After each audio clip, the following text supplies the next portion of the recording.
Kuasa hukum Prabowo Gibran, Fahri Bahmid berharap sidang putusan perselisihan hasil pemilihan umum berjalan sebagaimana mestinya.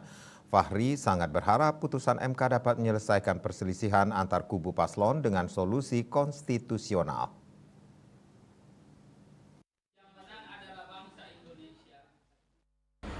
Dalam konferensi persnya kepada awak media, kuasa hukum Prabowo Gibran, Fahri Bahmid, menyebut pihaknya akan datang ke Mahkamah Konstitusi atau MK pada Senin 22 April 2024 pada pukul 7 waktu Indonesia Barat.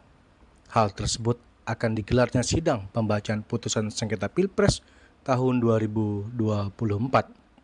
Fahri menilai sidang esok hari yang akan sangat padat karena membacakan dua putusan, yakni dari pemohon 1 Anies Muhaimin dan pemohon 2 Ganjar Mahfud. Fahri berharap sidang putusan perselisihan hasil pemilihan umum akan berjalan sebagaimana mestinya. Terutama Fahri berharap melalui putusan MK dapat menyelesaikan perselisihan antara kubu paslon dengan solusi konstitusional.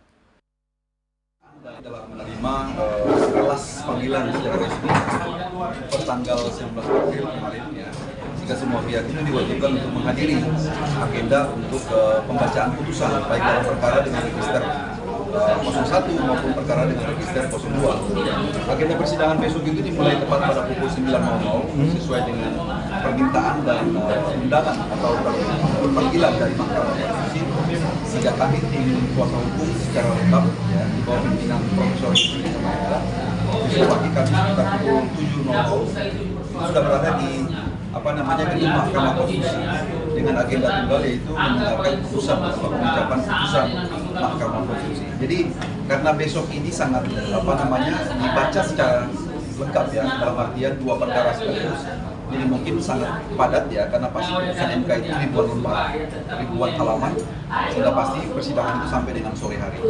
Mudah-mudahan saja besok agenda ini berjalan dengan lancar, berjalan dengan tertib, kemudian berkat supporting dari semua pihak, dari semua elemen, aparat keamanan, TNI Polri.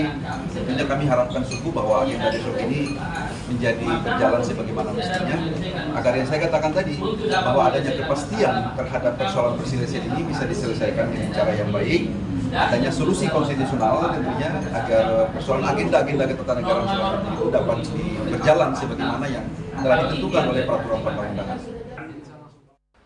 Dari Jakarta, Julius Suharto dan Ketut Sumadiasa melaporkan.